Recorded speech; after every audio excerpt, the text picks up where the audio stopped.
హైదరాబాద్లో రోడ్డు విస్తరణ పనుల నిమిత్తం తెలంగాణ ప్రభుత్వ అధికారులు మాజీ మంత్రి జానారెడ్డి ఇంటికి, అలాగే ప్రముఖ స్టార్ హీరో ఎమ్మెల్యే అయినటువంటి బాలకృష్ణ గారి ఇంటికి మార్క్ చేసినటువంటి నేపథ్యంలో ఈ అంశం ఇప్పుడు రెండు తెలుగు రాష్ట్రాల్లో చర్చనీయాంశంగా అయితే మారింది. ఈ నేపథ్యంలోనే అసలు జానారెడ్డి ఇంటికి అలాగే బాలకృష్ణ గారి ఇంటికి ఎందుకు మార్క్ చేశారు, ఎవరు మార్క్ చేశారు అనేది మనం ఒకసారి విశ్లేషణ చేసుకునేటువంటి ప్రయత్నం చేద్దాం. ప్రస్తుతం మనతో పాటు ఉన్నారు ప్రముఖ సినీ రాజకీయ విశ్లేషకులు, ప్రముఖ సీనియర్ జర్నలిస్ట్ యజ్ఞమూర్తి గారు. వారితో మాట్లాడదాం. యజ్ఞమూర్తి గారు, రేవంత్ రెడ్డి ఇప్పుడు బాలయ్య బాబు మీద, జానారెడ్డి మీద పడ్డారు అన్నట్లుగా కొన్ని వార్తలు వస్తూ ఉన్నాయి.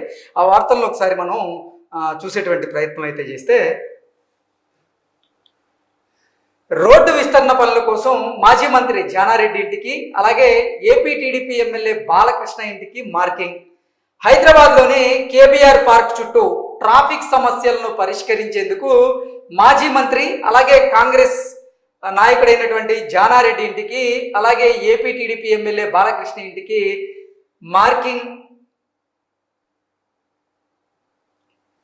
మార్కింగ్ చేసిన అధికారులు అంటూ ఇది బాలకృష్ణ ఇల్లు, ఇది బాలకృష్ణ ఇంటి దగ్గర మార్కింగ్ నెంబర్ వేసినట్లుగా, అలాగే ఇది జానారెడ్డి గారి ఇల్లు, జానారెడ్డి గారి ఇంటికి కూడా మార్కింగ్ చేసినట్లుగా ఇక్కడ మనం క్లియర్గా తెలుసుకోవచ్చు.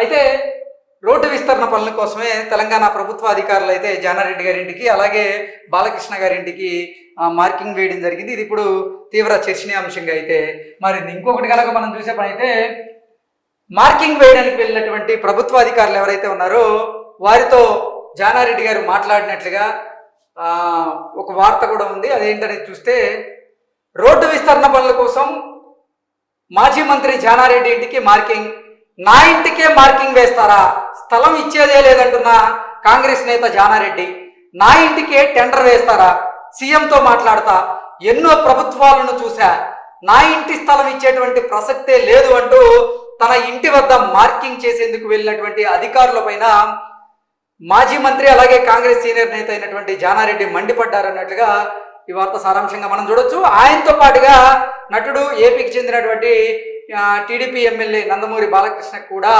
తీవ్ర అసంతృప్తితో ఉన్నట్లుగా ప్రచారం జరుగుతోంది. హైదరాబాద్లోని కేబీఆర్ పార్క్ చుట్టూ ట్రాఫిక్ సమస్యలను పరిష్కరించేందుకే ఫ్లైఓవర్లు, అండర్ పాస్లను నిర్మించాలని ప్రభుత్వం నిర్ణయించింది. దీంతో టెండర్ల దశలోనే వివాదాస్పదంగా మారడంతో ప్రభుత్వ యంత్రాంగానికి సవాలుగా మారింది ఈ భూసేకరణ అంటూ కూడా ఈ వార్త సారాంశంగా అయితే మనం చూడొచ్చు. సో ఓవరాల్గా చూసుకున్నట్లయితే రోడ్డు విస్తరణ పనుల కోసం అలాగే ఈ కేబీఆర్ పార్క్ చుట్టుపక్కల ఈ ట్రాఫిక్ సమస్యలను తగ్గించేందుకు అండర్ పాస్లను ఏర్పాటు చేయాలని కూడా ప్రభుత్వం భావించింది. ఈ నేపథ్యంలోనే భూసేకరణ చేసే దిశగా అడుగులు వేస్తూ రోడ్డు విస్తరణ పనులు ప్రారంభించే ముందు ఏదైతే ఎక్కడ ఏ ప్రాంతాల్లో రోడ్డు విస్తరణ చేయాలో ఆ రోడ్డుకి అడ్డంగా ఉన్నటువంటి కొన్ని ఇళ్లను అయితే మార్కింగ్ చేసి తొలగించేటువంటి ప్రయత్నం చేస్తూ ఉంది. ఇప్పుడైతే మార్కింగ్ చేశారు, తర్వాత ఇక నోటీసులు ఇచ్చేటువంటి అవకాశం ఉందంటూ కూడా రకరకాల వార్తలు వస్తున్న నేపథ్యంలో యజ్ఞమూర్తి గారు, ఏంటి దీన్ని ఎలా చూడొచ్చు అసలు? ఇప్పుడు రేవంత్ రెడ్డి గారి చూపు బాలయ్య వైపు మళ్ళిందని, జానారెడ్డి గారి వైపు మళ్ళిందో అని రకరకాల వార్తలు వస్తున్నాయి. ఎందుకంటే నిన్న అల్లు అర్జున్ గారి అరెస్ట్ జరిగినటువంటి నేపథ్యంలో రేవంత్ రెడ్డి గారు సెలబ్రిటీలను టార్గెట్ చేస్తున్నారంటూ కొన్ని వార్తలు చూసాం.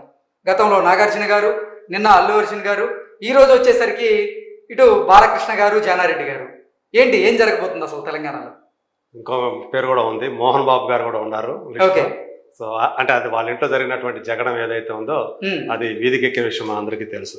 సో ఇప్పుడు ఏదైతే ఉందో అంటే ప్రధానంగా ఇక్కడ ప్రభుత్వం నిర్ణయించుకుంది, కేబీఆర్ చుట్టూ కూడా ఉన్నటువంటి ట్రాఫిక్ ఇప్పుడు చాలా ఎక్కువగా ఉంటుంది. దాని ఈ మధ్య కాలంలో అంటే కొంతకాలంగా చూసుకుంటే ట్రాఫిక్ మళ్లింపులు కూడా జరిగినాయి. మామూలుగా నేరుగా అయితే ఇదివరకు మన రోడ్ నెంబర్ 45కి వెళ్ళే అంటే జూబ్లీ చెక్ పోస్ట్ నుంచి రోడ్ నెంబర్ 45కి వెళ్ళడానికి ఫ్రీగా వెళ్ళిపోయేవాళ్ళం. అంటే అక్కడ సిగ్నల్ లాగా ఉండేది, దాని ప్రకారం వెళ్ళేవాళ్ళం. ఇప్పుడు మొత్తం క్లోజ్ చేశారు, ఆ వేక్ క్లోజ్ చేశారు. మనం రోడ్ నెంబర్ 45కి వెళ్ళాలంటే కాస్త ముందుకు వెళ్ళి అక్కడ వెనక నుంచి మళ్ళీ యూటర్న్ తీసుకొని వెనక వచ్చే పరిస్థితి ఉంది రోడ్ నెంబర్ 45కి వెళ్ళాలంటే. సో ఇప్పుడు అంటే ఇదంతా కూడా అలాగే మనం చూసుకుంటే మొత్తం వెనక వైపు చూసుకుంటే కేబీఆర్ పార్కు అదే టీఆర్ఎస్ భవనం నుంచి జానారెడ్డి గారి ఇంటి మీదకి వచ్చేది ఏదైతే అక్కడి నుంచి మళ్ళీ మనం అపోలో హాస్పిటల్కి వెళ్ళే రూటు అదంతా కూడా ట్రాఫిక్ అనేది తరచూ కూడా జామ్ అవుతుంటుంది. పీక్ అవర్స్లో, ఆఫీస్ అవర్స్లో అయితే ఈవినింగ్ అయితే మరి ఆ రోడ్డు చాలా ట్రాఫిక్ ఎక్కువగా ఉండి తరచూ జామ్ అయిపోతూ ఉంటుంది. సో అందు గురించి ఇప్పుడు ప్రభుత్వం ఏం చేసిందంటే అక్కడ ఫ్లైఓవర్లు ఏర్పాటు చేయటం, మరి అండర్ పాస్ అక్కడ వీలవుతుందా లేదా మనకు తెలియదు, కానీ ఫ్లైఓవర్లు చేసి ట్రాఫిక్ ని సమస్యలు చాలా వరకు పరిష్కరించాలని చెప్పేసి నిర్ణయించుకుందని ఇదివరకు వార్తలు వచ్చాయి. మరి ఇప్పుడు చూస్తే అంటే మనకి తెలిసినటువంటి ప్రముఖుల పేర్లు, ఇద్దరు పేర్లు ఇక్కడ మనకు కనపడుతున్నాయి. అందులో ఒకటి ఆ రోడ్లో ఉన్నటువంటి అంటే టిఆర్ఎస్ భవన్ నుంచి మనం ఏదైతే ఎమ్మెల్యే క్వార్టర్స్కి వచ్చే రోడ్ ఏదైతే ఎమ్మెల్యే ఎంపీ క్వార్టర్స్ రోడ్లు, అదంతా కూడా ప్రముఖులు ఉండే స్థలమే. అంటే మనకి జానారెడ్డి గారి ఇల్లుకి సంబంధించి ఆ మార్కింగ్ అది చూసాం, కానీ అక్కడ ఇంకా వరుసలో మొత్తం కూడా ఇళ్ళన్నిటికి కూడా మార్కింగ్ చేశారు. సో R&B అలాగే జిహెచ్ఎంసీ అధికారులు వాళ్ళ ఆధ్వర్యంలో ఇవన్నీ కూడా జరుగుతున్నాయి అని చెప్పేసి మనకు తెలుస్తూ ఉంది. సో ఇప్పుడు మనం చూసుకుంటే రోడ్ నెంబరు 45 పక్కనే ఆనుకొని ఉన్నటువంటి ఇల్లు బాలకృష్ణ గారిది. ఖచ్చితంగా మొదటి అది సరిగ్గా కార్నర్ హౌస్ అది. మరి అక్కడ చూస్తే ఇక్కడ మనకి ఎంత మార్కింగ్, ఆయనదేమో 43 feet పైన మార్కింగ్ చేశారు జానారెడ్డి గారిది. సో మరి ఎంత ఒక స్పష్టమైనటువంటి సంఖ్య కనబడడం లేదు. 9 అనేది అయితే క్లియర్ గా కనబడుతుంది. చివరిలో 9 కనబడుతుంది. అది 9 అనేది అంటే అంగుళాలకు సంబంధించింది, ఇంచెస్ సంబంధించి. ఫీట్ కి సంబంధించి అక్కడ 2 కనిపిస్తుంది, కానీ ఇక్కడ ఎంత అనేది 22 feet 32 feet అనేది సరిగా తెలియట్లేదు. బట్ ఏదేమైనప్పటికీ కూడా అంటే మీరు ఒకవేళ అది 22 32 అయితే చాలా వరకు ఒక హాఫ్ ఆఫ్ ది హౌస్ వెళ్ళిపోతుంది, అక్కడ దాకా వెళ్ళే అవకాశాలు ఎక్కువగా ఉన్నాయి. మరి జానారెడ్డి గారి నుంచి అంటే ఇక్కడ వచ్చినటువంటి రిపోర్ట్ వాళ్ళు చేసినటువంటి మనం చూసాం, ఒక అది బిఆర్ఎస్ పార్టీకి అనుకూలమైనటువంటి ఒక హ్యాండిల్ అది తెలుగు స్క్రైబ్ అనేది. సో వాళ్ళు చేసిన అంటే జానారెడ్డి గారు నేను అసలు నేను నా స్థలం ఇవ్వను అని చెప్పేసి ఆయన భీష్మించుకొని ఉన్నారు అన్నట్టుగా రిపోర్ట్ చేశారు. ఇక్కడ ప్రభుత్వం నిర్ణయించుకున్న తర్వాత ఎవరైనా కట్టుబడి ఉండాల్సిందే కాబట్టి, బట్ దానికి కాంపెన్సేషన్ ఇవ్వటం ఇవన్నీ జరుగుతూ ఉంటాయి. కోర్టుకు వెళ్ళినా కానీ ఫలితం ఉండదు. ఇట్లాంటి విషయాలు మనకు అన్నీ తెలిసిందే. రోడ్డు విస్తరణలో పెట్టుకున్నప్పుడు ఇక ట్రాఫిక్ సమస్యకు మరో మార్గం లేదన్నప్పుడు మరి తప్పదు. ఎందుకంటే మరి రోడ్ నెంబర్ 45లో మీకు ఫ్లైఓవర్ ఉంది.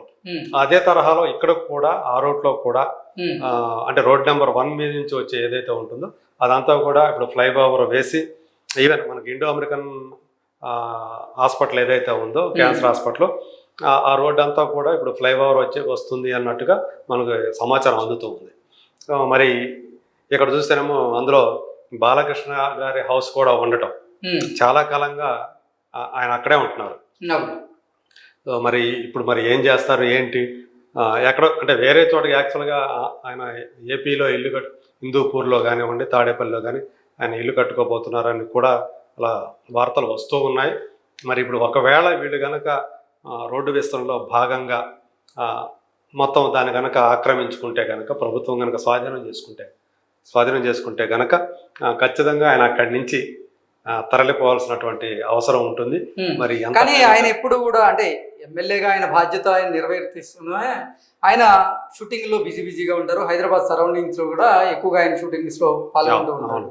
ఈ నేపథ్యంలోనే హైదరాబాద్ లోనే ఆయన ఎక్కువగా నివసించేటువంటి అవకాశం ఉంది కాబట్టి ఆ ఇల్లుని గనక ఇప్పుడు తెలంగాణ ప్రభుత్వ అధికారులు గనక కూల్చేటువంటి ప్రయత్నం చేస్తే, అంటే దాన్ని రోడ్డు విస్తరణ కోసం గనక స్వాధీనం చేసుకునేటువంటి ప్రయత్నం చేస్తే పరిస్థితులు ఎలా ఉండే అవకాశం ఉందండి? అంటే కొంత మనకి అంటే ఆల్మోస్ట్ సగం హౌస్ వరకు కూడా మార్కింగ్ చేశారని మనకి తెలుస్తోంది. దీన్ని బట్టి మరి అంతవరకు మిగతాది ఆయన ఉపయోగంలో ఉండదు అది. సో మొత్తం వేరే ఇల్లు కట్టుకోవాలా, అది యాక్చువల్గా ఆయన ఎప్పటి నుంచో అక్కడి నుంచి వెళ్ళిపోవటానికి ప్రయత్నం చేస్తూ ఉన్నారు నిజానికి. సో ఏదో ఒక రోజు ఈ పరిస్థితి వస్తుందని చెప్పి బాలకృష్ణ గారికి తెలుసు. అంటే చాలా కాలంగానే ఆయన అక్కడి నుంచి వెళ్ళిపోవాలని కూడా ఆయన అనుకుంటున్నారని కూడా. ఒకవేళ అక్కడ ఖాళీ చేసి ఎక్కడికి వెళ్ళేటువంటి అవకాశం ఉందంటారు? మరి చూడాలి. మరి ఆయనకి ఇక్కడ అంటే ఉన్నాయి కాబట్టి, ఆస్తులు ఉన్నాయి కాబట్టి నాచారంలో కూడా ఉన్నాయి వాళ్ళకి. సో మరి ఇక్కడ జూబ్లీ హిల్స్ లో కూడా ఆయనకు వేరే స్థలాలు ఉన్నట్టు మనకు సమాచారం ఉంది. మరి అక్కడికి వెళ్తారా మనకు తెలుసు. పక్కనే చంద్రబాబు నాయుడు గారిది కూడా ఉంది కదా, స్థలం ఉంది. సో ఇవన్నీ కూడా మరి చూసుకొని అంటే యాక్చువల్గా మరి ఈయన